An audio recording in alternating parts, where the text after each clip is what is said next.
ஆசிரியர்கள் அனைவருக்கும் வணக்கம்.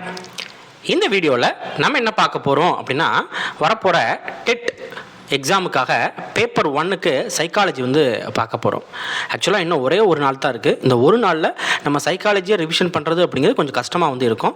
ஸோ அதனால் நான் என்ன பண்ணியிருக்கேன் அப்படின்னு கேட்டால், உங்களுக்கு சைக்காலஜியில் பேப்பர் 1 சைக்காலஜியில் ரொம்ப இம்பார்ட்டன்ட் பாயிண்ட் எல்லாமே தொகுத்து கொண்டு வந்துட்டேன். மேக்ஸிமம் இந்த கண்டென்ட் உங்களுக்கு போதுமானதாக இருக்கும்.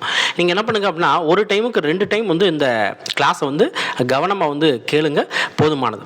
கண்டிப்பாக இதுலேருந்து கேள்வி வர்றதுக்கு வாய்ப்புகள் இருக்குது. சரி, முதல் டாபிக் என்ன அப்படின்னா, பருவங்கள் பற்றி இருக்கும். நம்ம மனிதனோட வளர்ச்சியை பொறுத்த வரைக்கும் நான் கிளாஸ்குள்ளே உள்ளே போயிடுறேன்.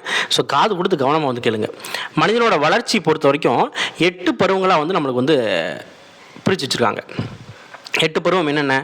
சிசு பருவம், குறுநடை பருவம், பள்ளி பருவம், அதாவது பள்ளி முன்பருவம், பள்ளி பருவம், குமரப்பருவம், வாலிப பருவம், வாலிப முதுமைக்கு இடைப்பட்ட பருவம், முதுமை பருவம்.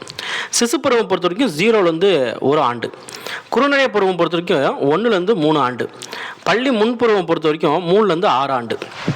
அதாவது குழந்தை, சிசு அப்படிங்கிறது குழந்தை. அது என்ன, 1 வயசு வரைக்கும் நம்ம குழந்தைன்னு சொல்லுவோம். குறுநடைனா கொஞ்சம் கொஞ்சமாக நடக்க ஆரம்பிக்கும். 1லேருந்து 3 வயசு வரைக்கும் நடக்க ஆரம்பிக்கும். முன்பருவம், பள்ளி முன்பருவம் பொறுத்த வரைக்கும் நம்ம என்ன பண்ணுறோம், 3 வயசு ஆனவொடனே நம்ம என்ன பண்ணுவோம் அப்படின்னு கேட்டால், அந்த எல்கேஜி, யூகேஜி, ப்ரீகேஜி இதெல்லாம் இருக்கு இல்லையா. ஸோ 6 வயசு வரைக்கும் பள்ளி முன்பருவம் அப்படின்னு சொல்லுவோம். 6 வயசில் நம்ம என்ன பண்ணுறோம் அப்படின்னு கேட்டால், இந்த 1ஆம் வகுப்பு சேர்த்துறோம். ஸோ அது பள்ளி பருவம் அப்படிங்கிறது. 10 வயசில் பையன் என்ன பண்ணிடுவான், வாலிப பையனை மாறிடுறான். சரியா, வாலிப பையனா குமரப்பருவம், குமரனா மாறுவான். ஸோ 10 வயசில் குமரப்பருவம் அப்படிங்கிறது 10லேருந்து 20 வரைக்கும்.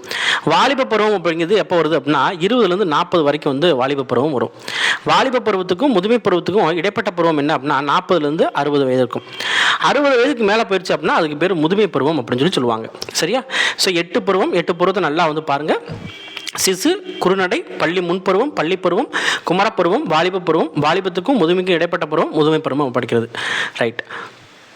அடுத்து பாருங்கள், ரொம்ப முக்கியமானது நாளமில்லா சுரப்பி மண்டலம். இதில் கேள்வி அடிக்கடி கேட்டுக்கிட்டே இருப்பாங்க. ரொம்ப முக்கியமானது நாளமில்லா சுரப்பி மண்டலம். ஒன்றும் இல்லை, நம்ம உடம்புல பார்த்திங்க அப்படின்னா, நாளமுள்ள சுரப்பி மண்டலம், நாளமில்லா சுரப்பி மண்டலம் அப்படின்னு சொல்லி 2 இருக்குது. இந்த நாளமில்லா சுரப்பி மண்டலம் பொறுத்த வரைக்கும் ஹார்மோனை சுரக்கும். என்ன சுரக்கும்?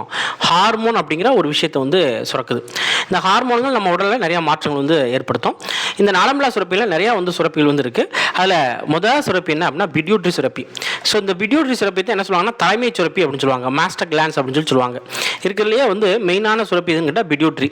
இந்த பிட்யூட்ரியில் முன்னால் ஒரு ஹார்மோன் சுரக்கும். அது என்ன அப்படின்னா, வளர்ச்சி ஹார்மோன். இந்த வளர்ச்சி ஹார்மோன் என்ன பண்ணுது அப்படின்னா, எலும்புக்கும் தசைக்கும் வளர்ச்சியை என்ன பண்ணுது அப்படின்னா கட்டுப்படுத்துது. வளர்ச்சி ஹார்மோன் என்ன பண்ணுது, வளர்ச்சியை கட்டுப்படுத்துது. சரியா. ரைட். அடுத்து பாருங்கள், அட்ரினல் சுரப்பி.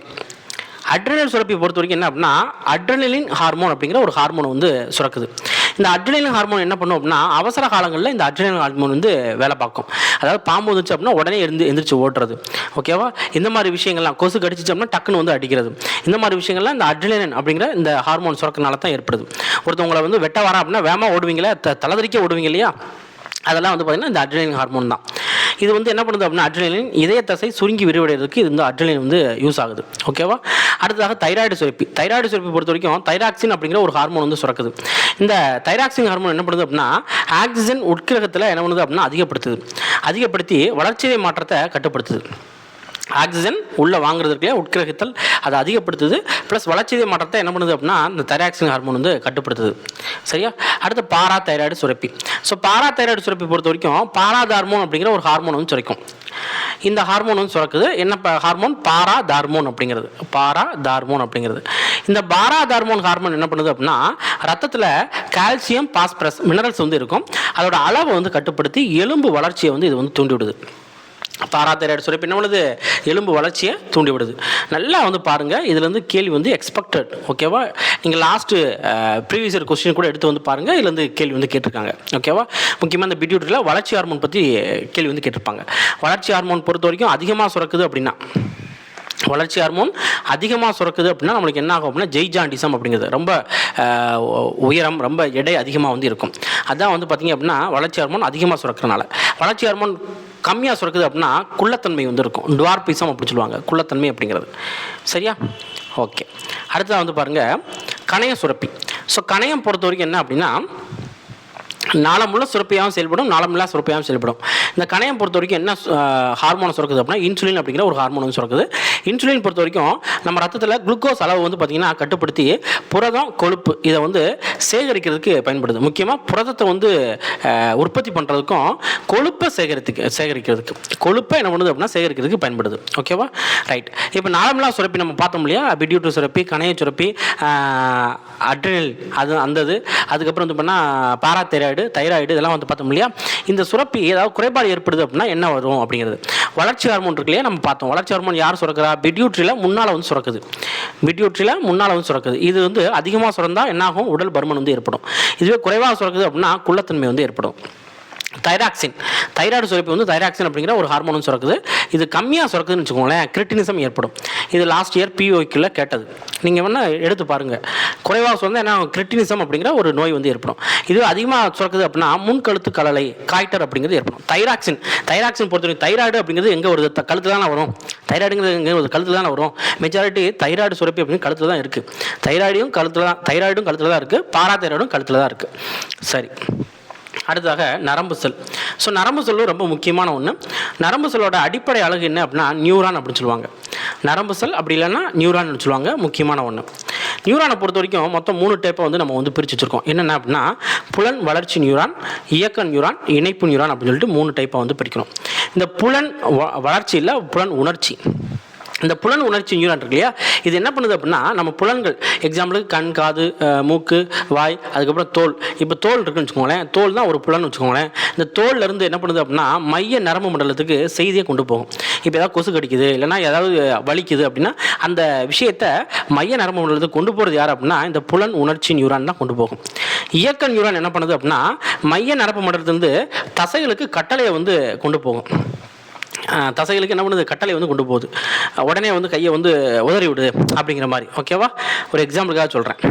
அடுத்து இணைப்பு நியூரான் அப்படிங்கிறது என்ன அப்படின்னா இந்த புலன் உணர்ச்சி நியூரான் இருக்கு இல்லையா, அந்த புலன் உணர்ச்சி நியூரானையும் இந்த இயக்க நியூரானையும் ரெண்டையும் இணைக்க பயன்படுது தான் என்ன சொல்லுவாங்கன்னா இணைப்பு நியூரான் அப்படின்னு சொல்லுவாங்க. சரியா, ரைட். மெஜாரிட்டி வந்து பார்த்திங்க அப்படின்னா இந்த புலன் உணர்ச்சி நியூரான்கள் நேரடியாக என்ன பண்ணாது அப்படின்னா இயக்க நியூரான்களோட கான்டாக்ட் வந்து வச்சுக்காது. எப்போ மறுவினை செயல் அப்படிங்கிற ஒரு செயல் நடக்கிற சமயங்களை தவிர மற்ற சமயங்களில் வந்து பார்த்திங்க அப்படின்னா இது வந்து கான்டாக்ட் வந்து இருக்காது. அதே மாதிரி நம்ம நரம்பு மண்டலத்தை வந்து பார்த்திங்க அப்படின்னா இணைப்பு நியூரான்கள் மட்டும் 99.8% வந்து இருக்குது. இணைப்பு நியூரான்கள் தான் அதிகம், 99.8% இருக்குது. அதே மாதிரி இப்போ நம்மளுக்கு வந்து நியூரான் வந்து இருக்குது. நியூரானில் தூண்டல்கள் அப்படிங்கிற ஒரு விஷயத்தை வந்து எங்கே வாங்கும் அப்படின்னா டென்ட்ரேட் அப்படிங்கிறது வாங்கும். முக்கியமான ஒன்று. இந்த பாயிண்ட்ஸ் எல்லாமே கீ பாயிண்ட்ஸ்ப்பா, முக்கியம். தூண்டல்களை நியூரான் அதாவது வாங்குகிற பாகம் என்ன சொல்லுவாங்கன்னா டென்ட்ரேட் அப்படின்னு சொல்லுவாங்க. நியூரானோட உடல் பகுதி என்ன சொல்லுவாங்கன்னா சோமா அப்படின்னு சொல்லுவாங்க. நியூரானோட உடல் பகுதி என்ன? சோமா. பழைய கொஸ்டின் எடுத்து பாருங்கள், கண்டிப்பாக கொஸ்டின் வந்து இது வந்து இருக்கும். இந்த சோமா டென்ட்ரேட்லேருந்து சரியா, சோமா என்ன பண்ணுது? டென்ட்ரேட்லேருந்து ஆக்சான் அப்படிங்கிற ஒரு நீச்சி இலைக்கு வந்து கடத்துது. அப்போ ஆக்சான் அப்படிங்கிறது என்ன? ஒரு இலை. ஆக்சா அப்படிங்கிறது என்ன? ஒரு இலை. சோமா என்ன பண்ணுது அப்படின்னா டென்ட்ரேட்லேருந்து செய்தியை, டென்ட்ரேட் இங்கே இருக்குது என்னது தூண்டல்களை படுற நியூரான பாகம், அங்கேருந்து என்ன பண்ணுது அப்படின்னா நீச்சி இலைக்கு வந்து கடத்தும். ஒரு நீச்சி இலை வந்து இருக்கும், அதுக்கு வந்து கடத்துது. சரியா, இந்த ஆக்சான் இருக்கு இல்லையா, ஆக்சானுக்கு நுனியில் வந்து பார்த்திங்க அப்படின்னா என்ன இருக்கும் அப்படின்னா முனைய குமிழ் அப்படிங்கிறது இருக்கும். நுனியில் என்ன இருக்கும்? முனைய குமிழ் வந்து இருக்கும். சரியா, ரைட். அடுத்து வந்து பாருங்கள், 2 நியூரான்கள் இருக்குது அப்படின்னா இதுக்கு இடையில் கேப் வந்து இருக்கும். இதுக்கு இடையில் என்ன இருக்கும்? கேப் வந்து இருக்கும். இந்த கேப்பை பொறுத்த வரைக்கும் கெமிக்கல் ப்ளஸ் மின் சமிக்ஞை, நம்ம இப்போ மின் சமிக்ஞை அப்படின்னா நம்ம சென்சார் அப்படின்னு சொல்லலாம். இதன் மூலமாக வந்து கடக்கப்படுது. என்ன சார் சென்சார்லாம் சொல்கிறீங்க? நம்ம உடம்புலேயும் சென்சார் வந்து இருக்குது. ஓகேவா, ரைட். ஆக்சானை சுற்றி ஒரு போர்வை மாதிரி ஒரு அமைப்பு வந்து இருக்கும். அதுக்கு பேர் என்ன அப்படின்னா மைலின் ஷீத் அப்படின்னு சொல்லுவாங்க. மைலின் ஷீத் இதெல்லாம் முக்கியம். இந்த மைலின் ஷீத் என்ன பண்ணுது அப்படின்னா நரம்பு துடிப்போட வேகத்தை அதிகரிக்க வந்து யூஸ் ஆகுது. அதே மாதிரி ஒரு குழந்தை வந்து பிறக்குது அப்படின்னா நரம்புல நியூரான் வந்து இருக்கும். இந்த நியூரானில் மைலின் ஷீத் படலம் இருக்குமா அப்படின்னு கேட்டால் கிடையாது. மைலின் ஷீத் படலம் இருக்காது. மைலினேஷன் அப்படின்னா என்ன சொல்லுவாங்க அப்படின்னா குழந்தை வளர என்ன ஆகும் அப்படின்னா இந்த மைலின் ஷீத் வந்து வளரும். இதுதான் மைலினேஷன் அப்படின்னு சொல்லுவாங்க. அப்போ பிறந்த குழந்தையோட நியூரான்களில் மைலின் ஷீத் படலம் இருக்குமா அப்படின்னு கேட்டால் இருக்காது. மைலின் ஷீத் படலம் எங்கே இருக்கும்? ஆக்சானை சுற்றி வந்து இருக்கும். சரியா, ஆக்சானை என்ன பண்ணும்? சுற்றி வந்து இருக்கும். ஓகேவா, ரைட். அதே மாதிரி அடுத்து குறியீடு அப்படிங்கிறது வரும். ஸோ குறியீடு பொறுத்த வரைக்கும் என்ன அப்படின்னா ஒரு குழந்தை இருக்குது அப்படின்னா அந்த குழந்தை டிக்கெட்டுக்கு பதிலாக காகிதத்தையும் டீக்கு பதிலாக வெறும் கப்பையும் நம்ம குறியீடு பண்ணுது அப்படின்னா குழந்தை வந்து சும்மா நம்ம வந்து இப்போ ஊரில் சோறு ஆச்சு குழம்பு ஆச்சு விளாட்றாங்க இல்லையா, அந்த இது எதுக்கு ஒரு இதுனா குறியீடு அப்படிங்கிற ஒரு விஷயத்துக்கு வந்து எடுத்துக்காட்டு அப்படின்னு சொல்லலாம். ஸோ குறியீட்டு சிந்தனை அப்படின்னு கூட சொல்லலாம், இல்லைன்னா குறியீடு. குறியீட்டு சிந்தனையோட வளர்ச்சி தான் என்ன சொல்லுவாங்கன்னா தர்க்க முறை சிந்தனை அப்படின்னு சொல்லுவாங்க. குறியீட்டு சிந்தனையோட வளர்ச்சி என்ன சொல்லுவாங்க, தர்க்க முறை சிந்தனை அப்படின்னு சொல்கிறாங்க. ஒரு குழந்தை 7-8 ஆண்டுகள் என்ன பண்ணுது அப்படின்னா வரிசை தொடர்பு கிரமப்படி சிந்திக்க தொடங்குது. அதாவது 1 2 3 4 5 அப்படின்னு சொல்லி சிந்திக்க தொடங்குது. இது சொல்கிறது யார் அப்படின்னா பியாஜேன்னு சொல்கிறார். சரியா, ரைட். 19 மாதங்களில் ஒரு குழந்தை 19 மாதங்களில் ஒரு படம் அப்படிங்கிறது ஒரு பொருளோட குறியீடு அப்படிங்கிறத 19 மாதங்களில் தான் புரிந்து வந்து கொள்கிறது அப்படின்னு சொல்லலாம். அதுக்கப்புறம் வந்து பாருங்கள் காரண காரிய சிந்தனை அப்படின்னு சொல்லுவாங்க. காரண காரிய சிந்தனை அப்படின்னா என்ன அர்த்தம் அப்படின்னா நிறைய கேள்வி வந்து குழந்தைகள் வந்து ஏற்படும். ஏன் வந்து கோல்கேட் வந்து அதாவது பர்பஸை வந்து ஏன் வெண்மையாக வந்து இருக்குது, ஏன் எதுக்கு, இந்த மாதிரி நிறைய கேள்விகள் வந்து கேட்கும். அது காரணம் என்ன அப்படின்னா காரண காரிய சிந்தனை அப்படிங்கிறது. சரியா, ரைட். அதேமாதிரி பள்ளி முன்பருவம் அப்படிங்கிறது 3லேருந்து 6 வருஷம். நம்ம 8 பருவம் வந்து பார்த்தோம் இல்லையா, அதில் பள்ளி முன்பருவம் பொறுத்தவரைக்கும் 3லேருந்து 6 வருஷம். இந்த வருஷத்தில் இந்த இடைப்பட்ட காலத்தில் தான் குழந்தைகள் என்ன பண்ணுது அப்படின்னா எண்களை பற்றி தெரிஞ்சுக்கிறது. எண்களை பற்றி ஒரு 5 விதிகள் வந்து புரிஞ்சுக்கிறாங்க. சரியா, இந்த 5 விதிகள் என்ன அப்படின்னு சொல்லிட்டு நீங்கள் பாஸ் பண்ணி ஒரு டைம் என்ன பண்ணுங்க அப்படின்னா ரீட் பண்ணுங்கள். ஏன்னா அந்தளவுக்கு இது வந்து முக்கியம் வந்து கிடையாது.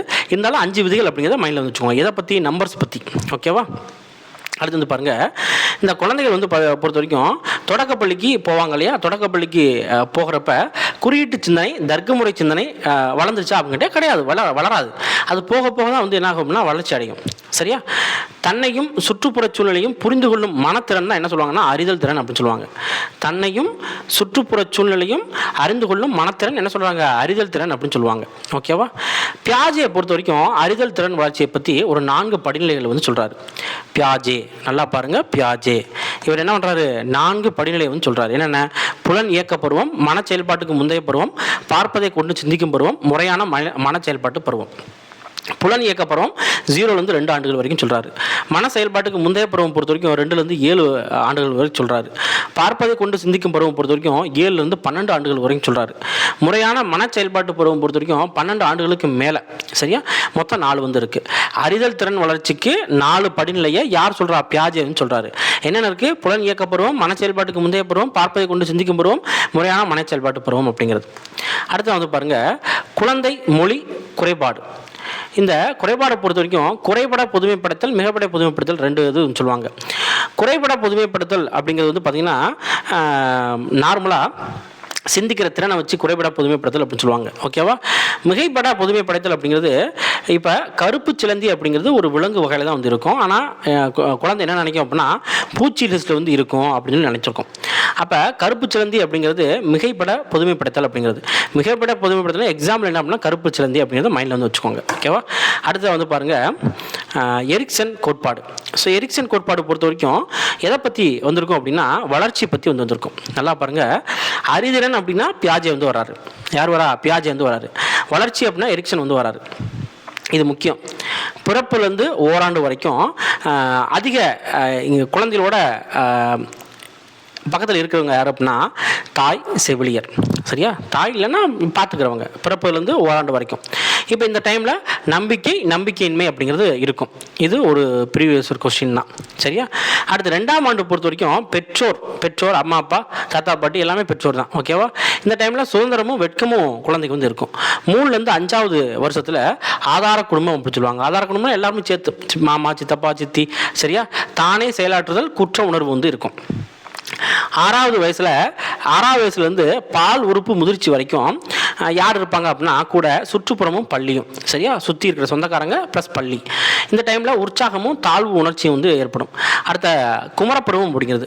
குமரப்பருவத்தில் ஒப்பார் குழு அப்படிங்கிறது தான் பக்கத்தில் வந்து இருப்பாங்க. ஒப்பார் குழு அப்படின்னா நார்மலாக அவங்களோட ஏஜ் ஃபேக்டரில் இருக்கிற நபர்கள் அப்படின்னு சொல்லலாம். சரியா, தன்னை பற்றி நிலையான கருத்து வந்து இருக்கும். அதே மாதிரி தன்னை பற்றிய ஒரு குழப்ப நிலையும் இந்த குமரப்பருவத்தில் வந்து இருக்கும். சரியா, ரைட். அடுத்து வந்து பாருங்கள் முன்முதிர் பருவம்.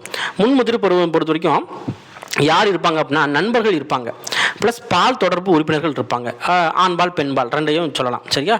நெருக்கமான உறவு, ஒருமைப்பாட்டு உணர்வு, தனிப்பட்ட நிலைமை, இதெல்லாம் வந்து ஏற்படும். ஏன்னா இந்த முன்முதிர் பருவம் அப்படிங்கிறது பார்த்திங்கன்னா இந்த காதலில் விழுகிற பருவம் அப்படி சொல்லுவாங்க. ஸோ அந்த டைமில் நெருக்கமான உறவு வந்து கிடைக்கும், ஒருமைப்பாட்டு உணர்வு கிடைக்கும். தனிப்பட்ட நிலைமை, லவ் ஃபெயிலியர் ஆச்சுன்னா என்ன, தனிப்பட்ட நிலைமை வந்து கிடைச்சிரும்.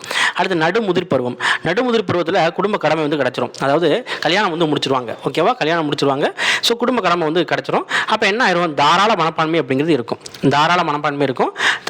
தன்னுள் ஒடுங்கி செயல்படுதல் அப்படிங்கிறது இருக்கும். எப்போ வர்றப்ப, குடும்ப கடமையை வர்றப்ப. பின்முதிர் பருவம் பொறுத்த வரைக்கும் மனித இனம் எல்லாமே கூட வந்து இருப்பாங்க. நேர்மை இருக்கும், முழுமையான நம்பிக்கை இழப்பு வந்து இருக்கும். சரியா? இதுதான் வந்து என்ன அப்படின்னா இந்த வளர்ச்சி பற்றிய எரிக்சனோட கோட்பாடுகள் அப்படின்னு சொல்லுவாங்க. இந்த 8 நல்லா வந்து பார்த்து வச்சுக்கோங்க. ரொம்ப ரொம்ப ரொம்ப ரொம்ப முக்கியமானது. இந்த எரிக்சன் பற்றிய கோட்பாடு ரொம்ப ரொம்ப ரொம்ப முக்கியம். நான் திரும்ப திரும்ப சொல்கிறேன். சரியா? 8. சரி, அடுத்து வந்து பாருங்கள், பெற்றோர் கடைபிடிக்க வேண்டிய 3A என்ன அப்படின்னா அக்செப்ட், அட்ஜஸ்ட், அப்ரிஷியேட். இது யாருக்கு கடைபிடிக்கணும் அப்படின்னா குழந்தைகளுக்கு கடைபிடிக்கணும். யாருக்கு கடைபிடிக்கணும்? குழந்தைகளுக்கு கடைபிடிக்கணும். அக்செப்ட்னா அப்படியே ஏற்றுக்கிறது, நிறைய இருந்துச்சா அப்படியே ஏற்றுக்கிறது. அட்ஜஸ்ட் அப்படின்னா அனுசரித்து போகிறது, குழந்தைகளை அனுசரித்து போகிறது. அப்ரிஷியேட் அப்படின்னா பாராட்டுறது, குழந்தை ஏதாவது ஒரு விஷயம் பண்ணுது அப்படின்னா அதை பாராட்டணும். அடுத்து இணக்கம். இணக்கம் பொறுத்த வரைக்கும் பள்ளி இணக்கம், தன் இணக்கம், சமூக இணக்கம் அப்படின்னு சொல்லிட்டு 3 வந்து இருக்குது. பள்ளி இணக்கம் அப்படின்னா ஸ்கூலில் இணக்கமாக வந்து இருக்கிறது. இணக்கம்னா எல்லோரோடையும் ஒத்து போகிறது. தன் இணக்கம் அப்படின்னா தன்னை பற்றின விஷயங்களில் அவங்களுக்கு அவங்களே ஒத்துக்கு போகிறது. சமூக இணக்கம் அப்படின்னா மற்றவங்களோட, நம்ம தாத்தா பாட்டி, சரியா, இந்த சமூகம், சொந்தக்காரங்க, நண்பர்கள் எல்லாமே சேர்த்து தான் வந்து சொல்லலாம். சரியா? அடுத்து வந்து பாருங்கள், ஒரு சில விஷயத்தினால ஒரு சில நோய்கள் வந்து ஏற்படுது. பயம், பதற்றம், தாழ்வு மனப்பான்மை இது வந்து அதிகமாக இருக்குது அப்படின்னா ஆஸ்துமா ஏற்படுறதுக்கு வாய்ப்பு இருக்குது. உணர்ச்சியை ரொம்ப அடக்கிறோம் அப்படின்னா, தீவிரமான உணர்ச்சியை வந்து அடக்கிறோம் அப்படின்னா, அதாவது கோவத்தை அடக்கிறோம், ரொம்ப அடக்கணும், ரொம்ப கஷ்டத்தை வந்து அடக்கணும் அப்படின்னா என்ன ஏற்படுது? குடற்புண் வந்து ஏற்படுது. தீவிர உணர்ச்சி ஏற்படுது அப்படின்னா தோல் அலர்ச்சி வந்து ஏற்படும்.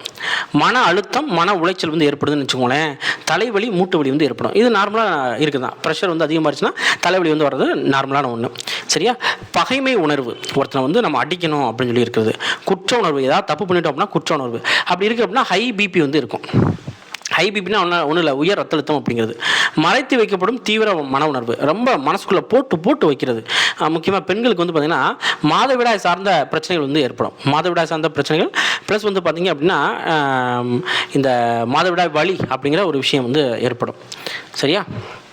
அடுத்ததாக மூளை வளர்ச்சி. ஸோ மூளை வளர்ச்சி பொறுத்த வரைக்கும் என்ன அப்படின்னா முதல் 4 வயது வரைக்கும் விரைவாக வந்து இருக்கும். 8 வயது வரைக்கும் மிதமாக இருக்கும். 16 வயது வரைக்கும் மெதுவாக வந்து இருக்கும். பிறக்கும்போது மூளையோட நிறை எவ்வளோ அப்படின்னா 350 கிராம். அதேமாதிரி பருவம் அடைந்ததுக்கப்புறம் மூளையோட நிறை எவ்வளோ அப்படின்னா 1260 கிராம்லேருந்து 1400 கிராம். 6 வயசில் மூளையோட வளர்ச்சி எவ்வளோ அப்படின்னா 90%. 6 வயசில் மூளையோட வளர்ச்சி 90%.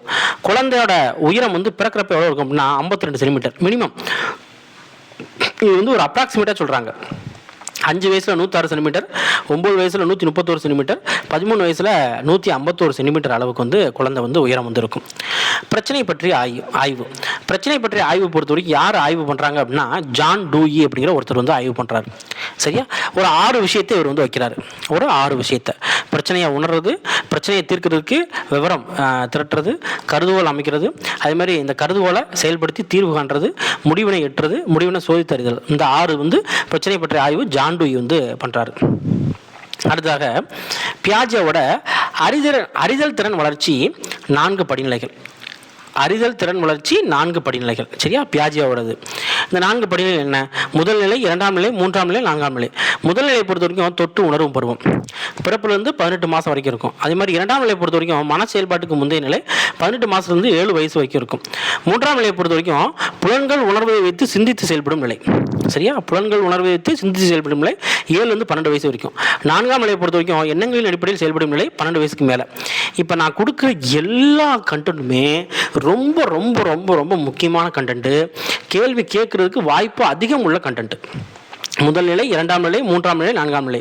முதல் நிலை என்னது? தொடர்றது. 2ஆம் நிலை என்னது? மன செயல்பாட்டுக்கு முந்தைய நிலை.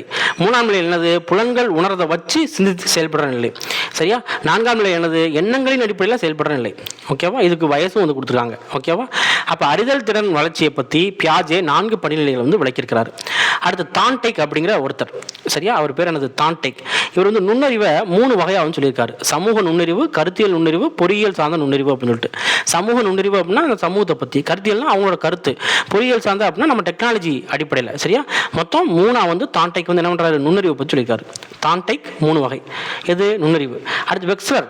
வெக்ஸ்லர் பொறுத்த வரைக்கும் இவர் என்ன சொல்கிறார் அப்படின்னா நோக்கத்தோடு செயல்படுதல், நோக்கத்தோடு செயல்படுதல், பகுத்தறிவோடு சிந்தித்தல், சூழ்நிலையை சமாளித்தல், இதெல்லாம் அடங்கினது தான் நுண்ணறிவு அப்படின்னு சொல்லிட்டு நுண்ணறிவை பற்றி சொல்லியிருக்காரு. யார் சொல்லியிருக்காரு? வெக்ஸ்லர் சொல்லியிருக்காரு. அடுத்து ஸ்பியர்மன் அப்படிங்கிற ஒருத்தர். ஸ்பியர்மன் என்ன சொல்கிறார் அப்படின்னா நுண்ணறிவுனா பொது காரணியும் சிறப்பு காரணியும் சேர்ந்தது தான் நுண்ணறிவு அப்படின்னு சொல்கிறாரு. ஸ்பியர்மன் என்ன சொல்கிறாரு? பொது காரணியும் சிறப்பு காரணியும் சேர்ந்தது தான் நுண்ணறிவு அப்படிங்கிறாரு. இப்போ எக்ஸாம்பிள் பொது காரணினா எக்ஸாம்பிளுக்கு கரண்ட்டை வந்து வச்சுக்கலாம். சிறப்பு காரணினா ஃப்ரிட்ஜும் ஃபேனும் வந்து இருக்குது. இப்போ இந்த 2 சேர்ந்தா தான் என்ன ஆகுது அப்படின்னா ஒர்க் ஆகும். அதே மாதிரி தான் நுண்ணறிவு அப்படிங்கிறது. பொது காரணி இருக்கணும், சிறப்பு காரணி இருக்கணும். சொன்னது யாரு? ஸ்பியர்மன் சொல்றாரு. அடுத்து வந்து பாருங்க தஸ்டைன். அதாவது தான்டெக் அப்படிங்கிறது வேற, தஸ்டைன் அப்படிங்கிறது வேற. இந்த தஸ்டைன் பொறுத்த வரைக்கும் நுண்ணறிவை 7 நுண்ணறிவாகவும் சொல்றாரு. தஸ்டைன் என்ன சொல்றாரு? 7 நுண்ணறிவா சொல்றாரு.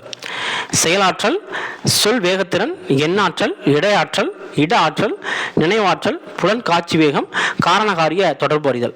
மொத்தம் 7 தஸ்டன் சொல்றாரு நுண்ணறிவை பத்தி. ஓகேவா? அடுத்து கார்டனர். கார்டனர் பொறுத்த வரைக்கும் என்ன சொல்றாரு அப்படின்னா 10 வகையான நுண்ணறிவு இருக்குன்னு சொல்றாரு. தஸ்டன் பொறுத்த வரைக்கும் என்ன சொல்றாரு? தஸ்டன் 7 வகை நுண்ணறிவு இருக்குன்னு சொல்றாரு. கார்டனர் என்ன சொல்றாரு அப்படின்னா கார்டனர் 10 வகை நுண்ணறிவு இருக்குன்னு சொல்றாரு. 10 வகை என்ன அப்படின்னு சொல்லி இதை பார்த்துக்கோங்க. இதில் கூட ஒரு 2 வகை வந்து கொடுத்துருக்க மாட்டாங்க, நம்மளுக்கு புக்லேயே வந்து கொடுத்துருக்க மாட்டாங்க. ஓகேவா? அடுத்து நுண்ணறிவு சோதனை. ஸோ நுண்ணறிவு சோதனையை பொறுத்த வரைக்கும் பினே அப்படிங்கிற ஒருத்தர் வந்து என்ன சொல்றாரு அப்படின்னா பினே வந்து என்ன சொல்றாரு அப்படின்னா நுண்ணறிவு அப்படிங்கிறது தொடர்ந்து வளர்ச்சி அடைஞ்சிக்கிட்டே இருக்கும் அப்படின்னு சொல்லி பினே வந்து சொல்றாரு. இந்த பினே வந்து சோதனை வந்து பண்றாரு. 2 வயசுல வந்து பார்த்தீங்கன்னா 3 துளையிட்ட பலகை வந்து கொடுக்குறாரு. அதில் வட்டத்தை, முக்கோணத்தை, சதுரத்தை சரியாக வந்து வைக்கணும். குழந்தைகளுக்காக நுண்ணறிவு சோதனை அப்படிங்கிறது. 4 வயசுல நினைவு கூறுதல் சோதனை வந்து வைக்கிறாரு. ஒரு 3 பொருளை வந்து காட்டி அதில் ஒன்றை மறைச்சிட்டு அதோட பேரை வந்து சொல்றது நினைவு கூறுதல் அப்படிங்கிறது. அடுத்து 7 வயசுல வந்து பார்த்தீங்கன்னா ஒப்பிடுதல், கம்பேர் பண்ணுறது. மரக்கரியும் நிலக்கரியும் கம்பேர் பண்ணி சொல்லு அப்படின்னு சொல்றாரு, வேறுபாடு சொல்றாரு. ஓகே. அடுத்து 20 வயசுல பழமொழிக்கு பொருள். ஓகேவா? 20 வயசுல பழமொழிக்கு பொருள். சித்திரமும் கைப்பழக்கம், பதிரைகாரியம் சித்திரம் அப்படிங்கிறது. இப்போ சித்திரமும் கைப்பழக்கம் அப்படிங்கிறது என்ன அப்படின்னா நம்ம வந்து எந்த ஒரு விஷயமும் எடுத்தாலும் நம்ம வந்து என்ன பண்ணணும், முதல்ல வந்து கொஞ்சம் கொஞ்சமாக கொண்டு வந்தோம் அப்படின்னா அது வந்து வந்துடும் அப்படிங்கிறது சித்திரமும் கைப்பழக்கம் அப்படிங்கிறது. சரியா? அப்போ அந்த பழமொழிக்கு நமக்கு வந்து பொருள் வந்து தெரியணும். ஸோ இதை சொன்னது யார் அப்படின்னா பினே சோதனை. பினே சோதனை என்ன பண்ணுறாரு? 2 வயசுல, 4 வயசுல, 7 வயசுல, 20 வயசுல என்ன பண்ணுறாரு அப்படின்னு கேட்டால் சோதனை வந்து சொல்கிறாரு. 3 துளையிட்ட பலகையை பொறுத்த வரைக்கும் 2 வயசுல. சரியா? நினைவு கூறுதல் பொறுத்த வரைக்கும் 4 வயசுல. ஒப்பிடுதல் பொறுத்த வரைக்கும் 7 வயசுல. அதேமாதிரி பழமொழிக்கு பொருள் கூறுவது 20 வயசுல. அடுத்து வெக்ஸ்லர் சோதனை வந்து பண்ணுறாரு. வெக்ஸ்லர் என்ன சோதனை பண்ணுறாரு அப்படின்னா 7லேருந்து 16 வயசு வரைக்கும் குழந்தைகளுக்கு சோதனை வந்து பண்ணுறாரு. சொற்சோதனை, செயற்சோதனை அப்படின்னு சொல்லிட்டு 2 சோதனை வந்து பண்ணுறாங்க. சொற்சோதனைனா வேர்டு, சரியா? வேர்டு வச்சு. அதுமாதிரி செயற்சோதனை அப்படிங்கிறது வந்து பார்த்தீங்க அப்படின்னா அவங்க ஆக்டிவிட்டிஸ் வச்சு பண்ணுறது. இது என்னது? வெக்ஸ்லர் சோதனை. அப்போ வெக்ஸ்லர் சோதனை எத்தனை இருக்குது? 2 இருக்குது. சொற்சோதனை, செயற்சோதனை அப்படிங்கிறது 2 வந்து இருக்குது. 7 வயசுலேருந்து 16 வயசுக்குள்ள அந்த குழந்தைகளை நம்ம வந்து இந்த நுண்ணறிவு சோதனையை இதன் மூலமாக, வெக்ஸ்லர் சோதனை மூலமாக நம்ம வந்து கண்டுபிடிக்கலாம். நுண்ணறிவு ஈவு அப்படின்னா என்ன சொல்கிறாங்க அப்படின்னா மன வயது பை கால வயது இன்ட்டு 100 எல்லாமே மாதங்களில் வந்து இருக்கணும். மன வயது அப்படின்னா அவங்க எந்த லெவலில் வந்து இருக்காங்க, சரியா? எந்த லெவலில் இருக்காங்க மன வயது. இப்போ எக்ஸாம்பிளுக்கு வந்து பார்த்தீங்கன்னா அவனோட வயசு 20 வயசாக இருக்கும், அவனோட வயசு 20 வயசாக இருக்கணும். அவனோட மனசு வந்து பார்த்தீங்கன்னா 5லேருந்து 7 வயசு அந்த ஸ்டேஜில் வந்து இருக்கும். அதனால தான் இங்கே மன வயதுன்னு போட்டிருக்காங்க. கால வயது அப்படின்னா அவன் பிறந்ததுலேருந்து எத்தனை வயசு அப்படிங்கிறது மாதங்களில் போட்டு இன்ட்டு 100 போட்டோம் அப்படின்னா நுண்ணறிவு ஈவு வந்து நம்மளுக்கு வந்து கிடைச்சிடும். அடுத்ததாக டாரன்ஸ். டாரன்ஸ் பொறுத்த வரைக்கும் என்ன பண்ணுறாரு அப்படின்னா டாரன்ஸ் அப்படிங்கிறது ஒரு அறிஞர். ஆக்கத்திறனை வச்சு ஒரு 5 பண்புகள் வந்து சொல்கிறாரு. ஆக்கத்திறனை வச்சு என்ன சொல்கிறாரு அப்படின்னா தன்னியல்பு, நெகிழ்ச்சி, மாற்றுத்தன்மை, கருத்து வேகம், முற்றிலும் புதுமை அப்படின்னு சொல்லிட்டு ஒரு 5 வகை வந்து சொல்கிறாரு. அடுத்து கிரகாம் வாலஸ் பொறுத்த வரைக்கும் இவர் என்ன பண்ணுறாரு அப்படின்னா ஆக்க சிந்தனை பற்றி ஒரு 4 படிநிலைகள் சொல்கிறாரு. ஆயத்த நிலை, உள் வளர்ச்சி, விளக்கம் தோன்றல், சரிபார்த்தல். சரியா? ஆயத்த நிலை, உள் வளர்ச்சி, விளக்கம் தோன்றல், சரிபார்த்தல். இந்த விளக்கம் தோன்றல் பொறுத்த வரைக்கும் ராமானுஜனுக்கு கனவு கண்டிருப்பார். சர் சி ராமன் கப்பல் மேலே ஒரு ஒளிக்கோட்பாடை கண்டுபிடிச்சிருப்பார். திடீர்னு வந்து விளக்கம் வந்து தோன்றது. இது இதில் வருது, கிரகாம் வாலஸ் ஆக்க சிந்தனையில் வந்து வருது. சரியா, ஆக்க சிந்தனை 4 படிநிலைகள். அது மாதிரி டாரன்ஸ் ஆக்கத்திறன் பொறுத்த வரைக்கும் 5 பண்புகள். ஓகேவா. அடுத்து சினம், அதாவது கோவம் பற்றி குட் இனஃப் அப்படிங்கிற ஒருத்தர் வந்து சொல்கிறாரு. குட் இனஃப் அப்படிங்கிற ஒருத்தர் சொல்கிறாரு. 3 வகையாகவும் சொல்கிறாரு குழந்தைகளுக்கு. திக்கற்ற சினம், இயங்க அல்லது பேச மறுக்கும் சினம், பழிவாங்கும் சினம் அப்படின்னு சொல்லிட்டு 3 வகையாக வந்து சொல்கிறார். 70% சினத்தை பிறர் மீது உடனடியாக குழந்தை வந்து செலுத்துகிறோம் அப்படின்னு சொல்லிட்டு குட் இனஃப் வந்து சொல்கிறார். சரியா, அப்போ சினம்னாலே என்ன, குட் இனஃப் வந்து மைண்டில் வந்து வந்துடணும். சரியா. அடுத்து ஒழுக்க வளர்ச்சி. ஸோ ஒழுக்க வளர்ச்சி இதில் வருது அப்படின்னா சைக்காலஜி லெவலில் வந்து வரும். இப்போ எக்ஸாம்பிளுக்கு, இப்போ ஒரு ஸ்டூடெண்ட் வந்து வரான், ஒரு குழந்தை வந்து வர வழியில் ஒரு இலையை வந்து கிள்ளிக்கிட்டே வந்து போட்டு வரான் அப்படின்னா, நுனியை கிள்றான் அப்படின்னா, அப்போ என்ன அர்த்தம் அப்படின்னா அவனுக்கு வீட்டில் ஏதோ பிரச்சனை இருக்குது, மன அழுத்தம் இருக்குது அப்படிங்கிறது அர்த்தம். அதேமாதிரி மாலை நேரத்தில் நம்ம தோட்ட வேலையை வந்து அவனுக்கு வந்து கொடுத்தோம் அப்படின்னா அவனுக்கு என்ன ஆகும், மனசு சரியாயிரும். இதுக்கு பேர் என்ன சொல்லுவாங்கன்னா மதிப்புசார் கல்வி அப்படின்னு சொல்லுவாங்க. சரியா. அதே மாதிரி ஹரிச்சந்திரன் பொறுத்த வரைக்கும் உண்மையை தான் பேசுகிறாரு. ஹரிச்சந்திரன் உண்மையை தான் பேசுகிறாரு. அதுக்கு நிலைமை என்ன சொல்லுவாங்கன்னா தனித்தன்மை நிலை அப்படின்னு சொல்லுவாங்க. தனித்தன்மை நிலை அப்படின்னு சொல்லுவாங்க. எல்லாரும் யார் வேணால் பொய் சொல்லலாம், ஆனால் நான் உண்மை மட்டும்தான் பேசுவேன் அப்படிங்கிற அந்த தனித்தன்மை நிலையை குறிக்கும். அதே மாதிரி விளையாடி முடிச்சுட்டு பொருட்களை பாதுகாப்பாக அந்தந்த இடத்துல அடுக்கி வைக்கிறதுக்கு பேர் என்ன சொல்லுவாங்கன்னா நடைமுறை வழக்குக்கு முற்பட்ட நிலை அப்படின்னு சொல்லுவாங்க. சரியா, நடைமுறை வழக்குக்கு முற்பட்ட நிலை அப்படின்னு சொல்லுவாங்க. இப்போ கேரம் போர்டு வந்து இருக்குது. கேரம் போர்டு இருக்குன்னா கேரம் போர்டு ஒரு காம்படிஷன் வந்து நடத்துகிறாங்க. ஏ பி அப்படிங்கிற 2 பேர் வந்துருக்காங்க. ஏ வந்து பார்த்தீங்கன்னா நேர்மையாக விளாட்றான், நேர்மையாக விளாண்டு தோற்று போகிறான். பி வந்து பார்த்தீங்கன்னா நேர்மையாக விளாடல, தப்பாக விளாட்றான், அதாவது ஏதோ கோல்மால் பண்ணுறான், ஆனால் வின் பண்ணிடுறான். சரியா. இப்போ இது என்ன அப்படின்னா நடைமுறை வழக்கு நிலை அப்படின்னு சொல்கிறாங்க. இதுக்கு பேர் என்னது, நடைமுறை வழக்கு நிலை அப்படின்னு சொல்கிறாங்க. அடுத்து கோபு பாபு என்ன பண்ணுறான் அப்படின்னா கோபுவை ராமுட்டிருந்து காப்பாற்றணும் அப்படிங்கிறதுக்காக ஒரு பொய் வந்து சொல்கிறான். ராமு வந்து என்ன பண்ணுவான்னா கோபுவை தேடி வருவான். கோபு வந்து பாபு வீட்டில் வந்து இருப்பான். ஆனால் பாபு என்ன சொல்லிடுவான், ராமுக்கு என்னடா குழப்பற அப்படின்னு சொல்லுவாங்க. ராமுக்கு என்ன சொல்லுவான் அப்படின்னா அறிவுரை சொல்லி அனுப்பான். அவன் வந்து இல்லைடா நீ எதுக்குள்ள தேடுற அப்படி இப்படின்னு சொல்லி அறிவுரை வந்து சொல்லி அனுப்பான். இதுக்கு பேர் என்ன அப்படின்னா நடைமுறை வழக்குக்கு பிந்தைய நிலை அப்படின்னு சொல்லுவாங்க. ஓகேவா. நம்மளுக்கு இங்கே ஆராய்ச்சி பண்ணுறதுக்குலாம் நமக்கு வந்து நேரம் வந்து கிடையாது. சரியா. நடைமுறை வழக்குக்கு முற்பட்ட நிலை, நடைமுறை வழக்கு நிலை, நடைமுறை வழக்குக்கு பிந்தைய நிலை, இதை மட்டும் நல்லா வந்து பார்த்துக்கோங்க. நடைமுறை வழக்கு நிலைனா கேரம் போர்டு வந்து மைண்டில் வந்து வரணும், 2 பசங்க வந்து மைண்டில் வந்து வரணும். நடைமுறை வழக்கு நிலைனா, நடைமுறை வழக்குக்கு முற்பட்ட நிலை அப்படின்னா விளையாடி முடிச்சுட்டு கரெக்டாக எல்லா இதையும் அடுக்கி வைக்கிறது. நடைமுறை வழக்குக்கு பிந்தைய நிலை அப்படிங்கிறது வந்து பார்த்திங்கன்னா காப்பாற்றுறதுக்காக பொய் சொல்கிறது. சரியா. அடுத்து ஒழுக்க வளர்ச்சி பொறுத்த வரைக்கும் 3 நிலைகளை வந்து நம்மளுக்கு வந்து பிரித்து வச்சுருக்காங்க. நடைமுறை வழக்குக்கு முற்பட்ட நிலை, நடைமுறை வழக்கு நிலை, நடைமுறை வழக்குக்கு பிந்தைய நிலை அப்படின்னு சொல்லிட்டு. சரி. அடுத்து லட்சியம் பொறுத்த வரைக்கும் ஒரு 3 டைப்பாக வந்து பிரித்து வச்சுருக்காங்க. என்னென்ன அப்படின்னா குறுகிய கால லட்சியம் 1 ஆண்டு வரைக்கும் இருக்கிறது குறுகிய கால லட்சியம். இடைக்கால லட்சியம் 3 ஆண்டுகள் வரைக்கும் இருக்கும். நீண்ட கால லட்சியம் 5 ஆண்டுகள் வரைக்கும் இருக்கும். சரியா. அதுமாரி குழந்தைகளோட 2ஆம் பிறப்பு அப்படின்னு சொல்லி எதை சொல்லுவாங்கன்னா குமரப்பருவத்தை சொல்லுவாங்க. எதை சொல்கிறாங்க, குமரப்பருவத்தை சொல்கிறாங்க. வில்லியம் மார்ட்டின் அப்படிங்கிற ஒரு அறிஞர் என்ன சொல்கிறார் அப்படின்னா குழந்தைகள் நமது வாழ்க்கையை பூர்த்தி செய்ய பிறப்பதில்லை அப்படின்னு சொல்கிறார். குழந்தைகள் நமது வாழ்க்கையை பூர்த்தி செய்ய பிறப்பதில்லை அப்படின்னு சொல்லிட்டு வில்லியம் மார்ட்டின் சொல்கிறார். அடுத்ததாக கற்றல் விதிகள். ஸோ கற்றல் விதிகள் பொறுத்த வரைக்கும் தாண்டைக்கு என்ன பண்ணுறாரு அப்படின்னா ஒரு கற்றல் விதி வந்து சொல்கிறாரு. ஆயத்த விதி, பயிற்சி விதி, விளைவு விதி அப்படின்னு சொல்லி சொல்கிறாரு. சரியா. தாண்டை கற்றல் விதின்னு சொல்கிறாரு, ஆயத்த விதி, பயிற்சி விதி, விளைவு விதி அப்படின்னு சொல்லிட்டு. அடுத்து பாவ்லோவ் என்ன சொல்கிறாரு அப்படின்னா ஆக்க நுழையுறுத்தல் பற்றி பேசுகிறாரு. ஆக்க நிலையுறுத்தல் நல்லா பாருங்கள், இது வந்து நம்மளுக்கு எக்ஸாமில் கேட்பாங்க, அடிக்கடி கேட்பாங்க, முக்கியமான ஒன்று. ஆக்க நிலையுறுத்தல். பாவ்லோவ் என்ன பண்ணுறாரு, ஆக்க நிலையுறுத்தல் பற்றி பேசுகிறாரு. ஒன்றும் இல்லைப்பா, ஆக்க நிலையுறுத்தல் அப்படின்னா ஒன்றும் வந்து கிடையாது.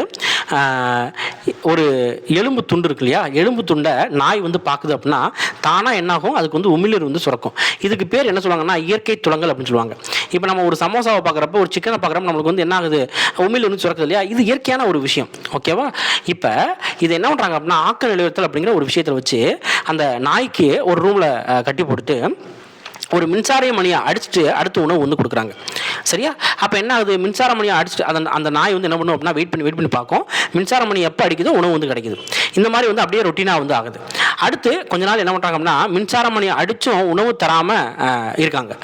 இப்போ என்ன ஆயிடுது அப்படின்னு கேட்டால் மின்சார மணி அடித்த உடனே அதுக்கு வந்து நாக்கில் என்ன ஆகுது அப்படின்னா உமிழ்நீர் வந்து சுரக்க ஆரம்பிச்சிச்சு. காரணம் என்ன அப்படின்னா மின்சார மணி அடிச்சிச்சு அப்படின்னா நம்மளுக்கு வந்து உணவு வந்து கிடச்சிரும், எலும்பு வந்து கிடச்சிரும் அப்படின்னு நினச்சிருச்சு. அதனால் உமிழ்நீர் வந்து சுரக்க ஆரம்பிச்சிருச்சு.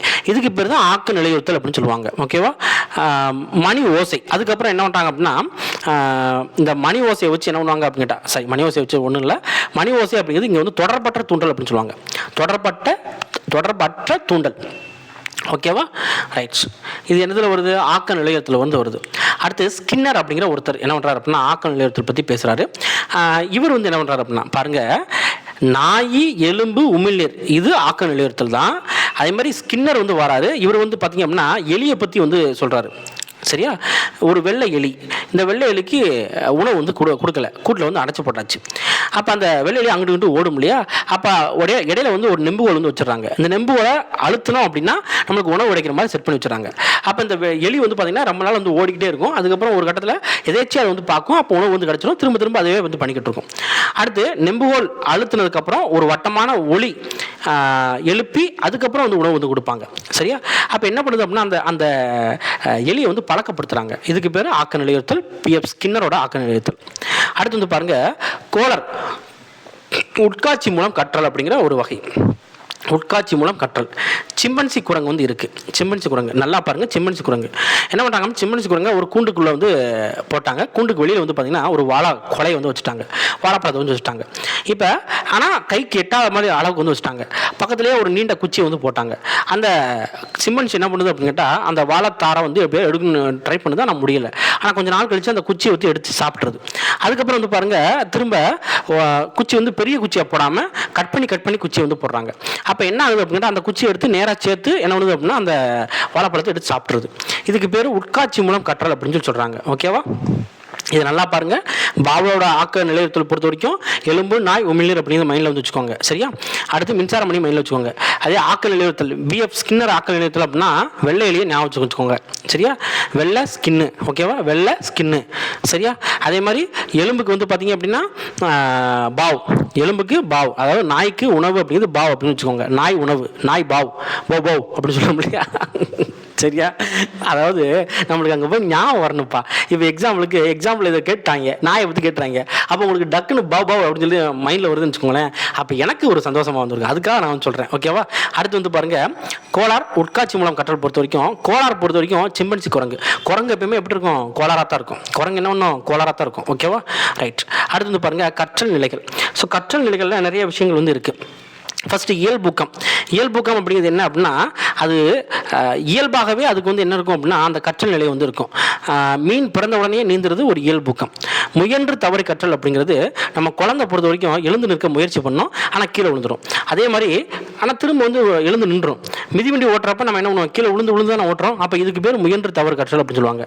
அறிவுசார் நிலை கற்றல் அப்படின்னா திடீர்னு மனசில் ஒரு பொறி வந்து தோணும், அதன் அடிப்படையில் ஒரு செயல் வந்து முடிவுக்கு வரும். அதுக்கு பேர் அறிவுசார் நிலை கற்றல் அப்படின்னு சொல்லுவாங்க. ஓகேவா, அடுத்து கேக்னே அப்படிங்கிற ஒருத்தர் வந்து இருக்காரு. கேக்னே என்ன பண்ணுறாரு அப்படின்னா ஒரு 7 கற்றல் படிநிலைகளை சொல்கிறாரு. எத்தனை படிநிலைகள்? 7 கற்றல் படிநிலைகளை சொல்கிறாரு.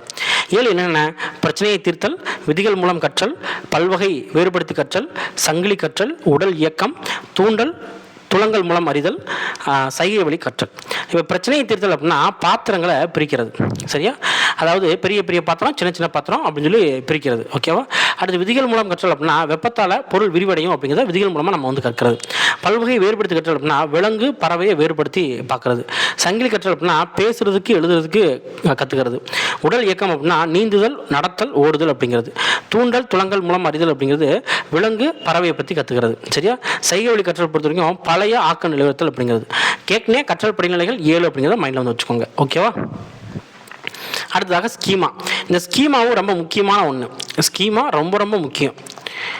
ஸ்கீமா பொறுத்த வரைக்கும் செயல்களோட தொகுப்பு தான் என்ன சொல்லுவாங்கன்னா ஸ்கீமா அப்படின்னு சொல்லுவாங்க. என்ன சொல்லுவாங்க? செயல்களோட தொகுப்புவை ஸ்கீமா அப்படின்னு சொல்லுவாங்க. ஸ்கீமா அப்படின்னா அறிதிறன் வளர்ச்சி நிலை அப்படிங்கிறது அர்த்தம். அறிதிறன் வளர்ச்சி நிலையை பொறுத்த வரைக்கும் ஒரு 4 நிலை வந்து இருக்குது. என்னென்ன? புலன் இயக்க நிலை, செயலுக்கு முற்பட்ட நிலை, புலன் ஈடான செயல்நிலை, கருத்தியல் நிலை அப்படிங்கிறது. புலன் இயக்க நிலையை பொறுத்த வரைக்கும் 0லேருந்து 2 வயசு வரைக்கும், செயலுக்கு முற்பட்ட நிலையை பொறுத்த வரைக்கும் 2லேருந்து 7 வயசு வரைக்கும், புலன் ஈடான செயல்நிலையை பொறுத்த வரைக்கும் 7லேருந்து 11 வயசு வரைக்கும், கருத்தியல் நிலையை பொறுத்த வரைக்கும் 11 வயசுக்கு மேலே. அதுமாதிரி புலனீடான செயல்நிலைக்கு இன்னொரு பேர் பருப்பொருள் நிலை அப்படிங்கிறது. ஓகேவா, ரைட். இது ஒவ்வொன்றுக்கும் எக்ஸ்பிளனேஷன் வந்து இருக்குது, ஆனால் நம்மளுக்கு இதுக்கு வந்து டைம் வந்து கிடையாது. அதனால் ஜஸ்ட் என்ன பண்ணுங்கன்னா ஸ்கீமாவுக்கு வந்து ஒரு 4 நிலைகள் வந்து இருக்குது. 4 நிலைகள் என்ன அப்படிங்கிறது பார்த்துக்கோங்க. அடுத்து 4 அடிப்படை கற்றல் வகை. அடிப்படை கற்றல் வகையை பொறுத்த வரைக்கும் செவிப்புலன் வழி கற்றல், இயக்கத்தின் வழி கற்றல், பார்வைத்திறன் வழி கற்றல், தொடுநுணர்வு வழி கற்றல் அப்படிங்கிறது 4 வகையாக வந்து இருக்குது. இதுக்கு நான் எக்ஸாம்பிள் சொல்லணும்னு அவசியம் இல்லை. இப்போ செவிப்புலன் வழி கற்றல்னா இப்போ நான் வந்து சொல்கிறத நீங்கள் கேட்குறீங்க இல்லையா, இதுவே ஒரு செவிப்புலன் வழி கற்றல் தான். ஓகேவா? அடுத்து வந்து பாருங்கள், ஆக்க சிந்தனை சோதனை வகைகள் 2 வந்து இருக்குது. ஒன்று மொழி இடைச்சோதனை, இன்னொன்று மொழி இல்லா சோதனை அப்படிங்கிறது. ஓகேவா? அடுத்து வந்து பாருங்கள், ஐநா பொறுத்த வரைக்கும் 1959 நவம்பர் 20 வந்து பார்த்தீங்கன்னா இருப்பதில் சிறந்தவற்றை குழந்தைகளுக்கு வழங்க மனித இனம் கடன்பட்டுள்ளது அப்படின்னு சொல்லி அறிவிச்சிருக்காங்க. ஒரு பிரகடனம் வந்து அறிவிச்சிருப்பாங்க. தேசிய கலைத்திட்டம் 2005 இதை வந்து கல்வி பிரகடனம் அப்படின்னு சொல்லுவாங்க. ஓகேவா? இப்போ நான் சொன்னது எல்லாமே முக்கியமான பாயிண்ட்ஸ். இதுக்கப்புறம் பழைய கொஸ்டின் வந்து நம்ம வந்து அனலைசிஸ் வந்து பண்ணோம். அதில் என்னென்ன கொடுத்துருக்காங்க அப்படின்னு சொல்லி பார்க்கலாம். சரியா? இது ஒரு 10 நிமிஷத்தில் வந்து முடிச்சிடலாம்.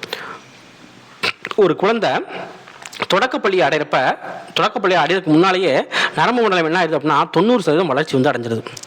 பியாஜியை பொறுத்த வரைக்கும் அறிதிறன் வளர்ச்சியை பற்றி பேசுகிறாரு. அதில் மனச்செயல்பாட்டுக்கு முந்தைய பருவம் அப்படிங்கிற ஒரு பருவம் வந்து இருக்கும். அதில் என்ன பண்ணும் அப்படின்னா குழந்தை ஒரே கருத்தில் கவனம் வந்து வச்சுக்கணும் அப்படிங்கிறது. சரியா?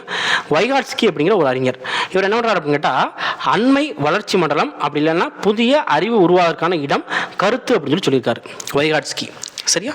இது எல்லாமே பழைய கேள்விகள்ப்பா, பழைய கேள்விகள். இப்போ லாஸ்ட் இயர் நடந்தது, 2025 நடந்தது. சரியா? அடுத்து மொழி கோட்பாடோட தொடர்புடைய நபர்கள் யார் யார் அப்படின்னா ஸ்கின்னர், வைகாட்ஸ்கி, வாட்சன். இவங்க தான் மொழி கோட்பாடோட தொடர்புடைய நபர்கள் அப்படின்னு சொல்லலாம். அடுத்து குழந்தைகள் தனித்த மனவெழுச்சிகள் மற்றும் மனப்பான்மை உள்ளடக்கி தன் கருத்தினை வெளிப்படுத்தும் வயது என்ன அப்படின்னு கேட்குறாங்க. என்ன அப்படின்னா 3-5 வயசு வரைக்கும். டால்மன் பொறுத்த வரைக்கும் குறியீட்டு கற்றல், லெவின் களக்கோட்பாடு, பாண்டுரா சமூக கற்றல், கார்ல் லோஜஸ் பரிசோதனை முறை கோட்பாடு. இதெல்லாம் பொறுத்துகள் வந்து கேட்டிருப்பாங்க. நான் டைரெக்டாக ஆன்சர் வந்து நான் வந்து கொடுத்துட்டேன். சரியா? சமூக வளர்ச்சி பொறுத்த வரைக்கும் தனிநபர் மனிதராக மாற்றப்படும் செயல்முறையை தான் என்ன சொல்லுவாங்கன்னா சமூக வளர்ச்சி அப்படின்னு சொல்லுவாங்க. அதே மாதிரி சைக்காலஜியில் ஒரு சில கேள்விகள் பேப்பர் 1 வந்து பார்த்தீங்கன்னா ஈஸியாக நீங்கள் போடுற மாதிரி இருக்கும். ஒரு சில கேள்விகள் ஈஸியாக இருக்கிற மாதிரி தெரியும், ஆனால் கஷ்டமாக இருக்கும். சரியா? அதே மாதிரி சோம்ஸ்கி அப்படிங்கிற ஒருத்தர் வந்து இருக்கார். அவர் என்ன சொல்கிறார் அப்படின்னா மொழியானது மனிதனோட ஒரு தனித்துவமான சாதனையாகவும் மூளையின் கட்டமைப்பில் பொதுந்தலாகவும் முன்மொழிந்தவர் அப்படின்னு சொல்லி சொல்கிறாங்க சோம்ஸ்கியை. அடுத்து வந்து பாருங்கள், செயல்பாட்டுவாதினா என்ன அப்படின்னா குழந்தைகள் மன வெளிச்சிகளை கட்டுப்படுத்துறது மூலமாக, மன வெளிச்சிகள் ஒன்றும் கிடையாது, கோபம், அழுக, சிரிப்பு இந்த மாதிரி இருக்கு இல்லையா, அது மன வெளிச்சிகளை கட்டுப்படுத்துறது மூலமாக தங்களோட சமூக சூழலோட இயைந்து வளரலாம் அப்படிங்கிற ஒரு அணுகுமுறையை சொல்கிறது தான் செயல்பாட்டுவாதி அப்படிங்கிறது. செயல்பாடுனா நபர் வந்து கிடையாது, அது ஒரு அணுகுமுறை அப்படிங்கிறது. எரிக்சன் இருக்கார் இல்லையா, அவர் சமூக வளர்ச்சிநிலை கோட்பாடு பற்றி பேசியிருக்காரு. அதில் குமரப்பருவம் அப்படிங்கிறது தன் அடையாள குழப்பமும் இருக்கும். இது நம்ம வந்து ஏற்கனவே பார்த்துருக்கோம். நம்ம எரிக்சன் கோட்பாடை பற்றி நம்ம வந்து பார்த்துருப்போம். அதில் வந்து இருக்கும் கண்டிப்பாக குமரப்பருவம் அப்படிங்கிறது இருக்கும். அதில் அதோட பிரச்சனைகள் என்ன அப்படிங்கிறது இருக்கும். சரியா? அடுத்தது பாருங்கள், அறிவு உருவாக்க கோட்பாடு. அறிவு உருவாக்க கோட்பாடு அப்படின்னா கற்போர மையமாக கொண்ட கற்பித்தல் அணுகுமுறையானது கற்றல் பயன் உடையதாக்கும் அப்படின்னு சொல்லி சொல்லுவாங்க. இதுக்கு பேர் அறிவு உருவாக்க கோட்பாடு அப்படிங்கிறது. கருத்து உருவாக்கத்தோட செயல்முறைகள் என்னென்ன இருக்குது அப்படின்னு கேட்டால் புலன் காட்சி, கருத்தியல் நிலை, பொதுமைப்படுத்துதல் அப்படிங்கிறது. இதுதான் கருத்து உருவாக்கத்தோட செயல்முறைகள் முக்கியம். அடுத்து வந்து பாருங்க, சமநிலைப்படுத்தும் கோட்பாடு சொன்னது யார் அப்படின்னா பியாஜே. சரியா? இவர் என்ன சொல்றாரு அப்படின்னா உயிர்கள் தன்னை பொருத்தி கொள்ளுதல் மற்றும் தன்வயப்படுத்துதல் வாயிலாக தன் சூழ்நிலையுடன் சமநிலைப்படுத்தி வாழ்கின்றன அப்படின்னு சொல்லி சமநிலைப்படுத்தும் கோட்பாடை பியாஜே சொல்லியிருக்காரு. அடுத்து ஆல்பர்ட் அப்படின்னு சொல்லலாம். தனி மனிதன் ஒருவன் தன் சூழ்நிலையில் எவ்வாறு செயல்படுகிறான் என்பது இந்த ஒருங்கமைப்பின் தன்மையை பொறுத்ததாகும். இந்த உடல் மனப்பண்புகளின் தனிப்பட்ட ஒருங்கமைப்பு ஒருவனது ஆளுமையாகும் அப்படின்னு சொல்லிட்டு வரையறை செய்கிறார். சரியா? யார் சொல்கிறா? ஆல்பர்ட் சொல்கிறார். அதே மாதிரி ஆளுமையோட வகையில் அணுகுமுறை கோட்பாடு அப்படிங்கிறது பார்த்தீங்கன்னா கிரெச்மர் அடுத்து ஷெல்டன் அப்படிங்கிற 2 பேரோட கருத்தோட அடிப்படையில் ஏற்றுக்கொள்ளப்பட்டது அப்படின்னு சொல்லலாம். மனப்பான்மைன்னு என்ன? ஒருவரோட விருப்பு அல்லது வெறுப்புகளை கொண்ட உணர்வின் அடிப்படையில் சிந்தித்து நடக்கிறது தான் மனப்பான்மை அப்படின்னு சொல்லுவாங்க. ஆக்கத்திறன் மொழியில்லா சோதனை அப்படின்னா உருவம் வரைதல் சோதனை அப்படிங்கிறது அர்த்தம். ஆக்கத்திறன் மொழியில்லா சோதனை அப்படிங்கிறது என்னது? உருவம் வரைதல் சோதனை. மொழி சோதனை அப்படின்னா வேர்ட்ஸ் வரும். மொழியில்லா சோதனை அப்படின்னா உருவம் வரைதல் சோதனை அப்படிங்கிறது வரும். சமூக நுண்ணறிவுனா என்ன? பிற நபர்களோட தொடர்பு கொள்கிற நுண்ணறிவோட நெருங்கிய தொடர்புடைய நுண்ணறிவு தான் சமூக நுண்ணறிவு அப்படின்னு சொல்லுவாங்க. கிரிட்டினிசம் நம்ம இது பார்த்துருக்கோம். நம்ம முழுமையாக பார்த்தீங்கன்னா உங்களுக்கு தெரியும். இதெல்லாம் நம்ம பார்த்துருக்கோம். கிரிட்டினிசம் அப்படின்னா தைராக்சின் குறைபாடுனால கிரிட்டினிசம் ஏற்படும். சோமா அப்படிங்கிறது நியூரான உடல் பகுதி சோமா, இதையும் பார்த்தோம். அனிமிசம் அப்படிங்கிறது பார்த்தீங்கன்னா இதை நல்லா பார்த்துக்கோங்க. அனிமிசம் அப்படிங்கிறது மெயின். அனிமிசம் பொறுத்த வரைக்கும் எல்லா பொருட்களும் உயிருள்ளவை என நம்புதல் தான் அனிமிசம் அப்படின்னு சொல்லுவாங்க. குள்ளத்தன்மையை பொறுத்த வரைக்கும் வளர்ச்சி ஹார்மோன் குறைபாடு ஏற்படுறதுனால குள்ளத்தன்மை வந்து ஏற்படும். சரியா? அடுத்தது பாருங்க, திசுக்கள்ல ஆக்சிஜன் உட்கிரகத்தில் அதிகப்படுத்துவதோட வளர்ச்சிதை மாற்ற செயல்பட கட்டுப்படுத்துவது என்ன அப்படின்னா தைராக்சின் அப்படிங்கிறது. இதையும் நம்ம வந்து பார்த்தோம்.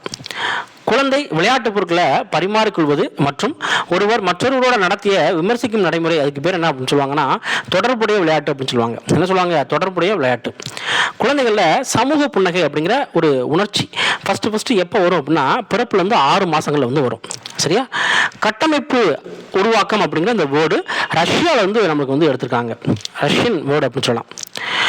தொடர்பு படுத்துதல் கற்றல், அதாவது ஒரு குழந்தை தொடக்கப்பள்ளி நிலையில் கற்கும் 4 அடிப்படை செயல்கள், கூட்டல், கழித்தல், பெருக்கல், வகுத்தல் இருக்கு இல்லையா, அந்த 4 அடிப்படை செயல்கள் எதிர்காலத்தில் போட்டித் தேர்வுகளில் அடைவு பெற உதவுது அப்படின்னு சொல்லி சொல்கிறாங்க. இதுக்கு பேர் தொடர்பு படுத்துதல் கற்றல் அப்படின்னு சொல்லுவாங்க. ஆனால் நம்மளுக்கு வந்து பிஓக்யூ ஆன்சர் வந்து உட்காட்சி வழி கற்றல் கொடுத்துருக்காங்க. உட்காட்சி வழி கற்றல் மெஜாரிட்டி வர்றதுக்கு வாய்ப்பு இல்லை, இதுதான் வந்து வர்றதுக்கு வாய்ப்பு இருக்குது. அடுத்து நடத்தைவாத கற்றல் கோட்பாடு. ஆக்க நிலைநிறுத்தல் கற்றல் பொறுத்த வரைக்கும் இவான் பாவ்லோ அப்படிங்கிற ஒருத்தர் வந்து நாய் உமிழ்நீர் பற்றி சொல்லியிருக்காரு. அடுத்து செயல்பட ஆக்க நிலைநிறுத்தல் பொறுத்த வரைக்கும் ஸ்கின்னர் வந்து சொல்லியிருக்காரு. முயன்று தவறு கற்றல் பொறுத்த வரைக்கும் தாண்டெக் சொல்றாரு. சரியா? இது நடத்தை கற்றல் கோட்பாட்டில் வந்து வரும். சரியா? ரைட். அடுத்தது பாருங்க, அறிவுசார் கற்றல் கோட்பாடு. உட்காட்சி வழி கற்றல் கோகுலர் வந்து சொல்றாரு. சிம்பன்சியை வச்சு, குச்சியை வச்சு, வாழைப்பழத்தை வச்சு, நான் இது ஏற்கனவே வந்து உங்களுக்கு வந்து சொன்னேன். சரியா? அடுத்து வந்து கட்டுமானவாதம் பொறுத்த வரைக்கும் பியாஜே, வைகாட்ஸ்கி வந்து சொல்றாரு. கட்டுமானவாதத்தை பற்றி 2 பேர் சொல்றாங்க. பியாஜேவும் சொல்றாரு, வைகாட்ஸ்கியும் என்ன பண்ணுறாங்க அப்படின்னா சொல்றாங்க. இப்போ இதுக்கு முன்னால் வந்து பார்த்திங்க அப்படின்னா நம்ம இந்த விஷயங்களை நம்ம வந்து பார்த்துருப்போம். ஆனால் ஒரு சில சேஞ்சஸ் பண்ணி இருக்கிற மாதிரி தெரியும். ஆனால் நீங்கள் முன்னால் உள்ளதை நல்லா வந்து பார்த்துக்கோங்க. இது வந்து பழைய கொஸ்டின் வச்சு எடுத்தது. ஓகேவா? அடுத்து சமூக கற்றல் கோட்பாடு பொறுத்த வரைக்கும் ஆல்பர்ட் பாண்ட்ராவுன்னு சொல்கிறாரு. சோமு என்ன பண்ணுறாரு அப்படின்னா முதல் வகுப்பில் எழுத்துக்களை சரியாக அறிந்து கொண்டதன் மூலம் 5ஆம் வகுப்பில் அவனால் சரளமாக படிக்க முடியுது. இதுக்கு பேர் என்ன அப்படின்னா பொருள் உணர்ந்து கற்றல் அப்படின்னு சொல்கிறாங்க. பொருள் உணர்ந்து கற்றல். சரியா? அதுமாரி வானொலியிலிருந்து வர்ற இசை, தெருவில் சிலர் பேசும் சத்தம் எத்தகைய கவனப்பண்புன்னு கேட்குறாங்க. இதுக்கு பேர் என்ன அப்படின்னா தேர்ந்தெடுக்கும் கவனம். சரியா? அடுத்து வந்து பாருங்க, வெக்ஸ்லர் நுண்ணறிவு சோதனையில் இடம்பெறும் சொற்சோதனை எண்ணிக்கை என்ன அப்படின்னா 6. சொற்சோதனை எண்ணிக்கை 6, செயல்முறை சோதனை எண்ணிக்கையை பொறுத்த வரைக்கும் 5 வந்து வரும். சரியா? அடுத்து மாணவர்கள் சுவரில் தொங்குற விளக்கப்படங்கள், ஆசிரியர் செயல்பாடுகள், தனக்கு முன் அமர்ந்துள்ள மாணவர்களோட செயல்பாடுகள் கவனிப்பதோட கரும்பலகையில் உள்ள விவரங்களை கவனிப்பது, அதுக்கு பேர் என்ன அப்படின்னா கவனம் மாறிக்கொண்டே இருப்பது அப்படிங்கிற அர்த்தம். ஏன்னா ஒரு விஷயத்தை நம்ம வந்து பார்க்க முடியாது, எல்லா விஷயத்தையும் நம்ம வந்து பார்த்துட்டு இருக்க முடியாது. அதனால தஸ்டன் அப்படிங்கிற ஒருத்தர் இல்லையா, அவரோட கருத்துப்படி நுண்ணறிவு அப்படிங்கிறது 7 வகையான அடிப்படை மனத்திறங்களால் ஆனதாகும் அப்படிங்கிறது. இதையும் நம்ம வந்து பார்த்தோம். குழந்தையினுடைய கலாச்சார வாழ்க்கை சூழ்நிலை அறியாது அதனுடைய இயல்பான வளர்ச்சியை புரிந்து கொள்வது இயலாது அப்படின்னு சொல்கிறது யார் அப்படின்னா வைகாட்ஸ்கி. சரியா? வைகாட்ஸ்கி, ஒரு சில டைமில் எரிக்சனும் வருவார். ஓகேவா? ரைட். அதாவது எரிக்சன் அப்படிங்கிறது நம்மளுக்கு வந்து டெட்டில் ஆன்சர் கீயை வந்து கொடுத்துருக்காங்க. ஆனால் சொல்கிறது யார் அப்படின்னா வைகாட்ஸ்கி தான் வந்து வருவார். சரியா? ரைட். இப்போ நம்ம என்ன பார்த்துட்டோம் அப்படின்னு கேட்டால் ஓரளவுக்கு சைக்காலஜி கொஸ்டின் வந்து நம்ம வந்து பார்த்துருக்கோம். ஸோ இந்த விஷயங்களே உங்களுக்கு வந்து போதுமானது. அதாவது கேள்வி கேட்குறாங்க அப்படின்னா இந்த விஷயங்களை தாண்டி கேட்கலாம். ஆனால் இந்த விஷயங்களே நம்மளுக்கு வந்து மெஜாரிட்டி, இதை நீங்கள் நாளைக்கு ஒரு நாள் வந்து இதை வந்து நல்லா வந்து பார்த்துக்கோங்க, எக்ஸாமுக்கு யூஸ் ஆகும்.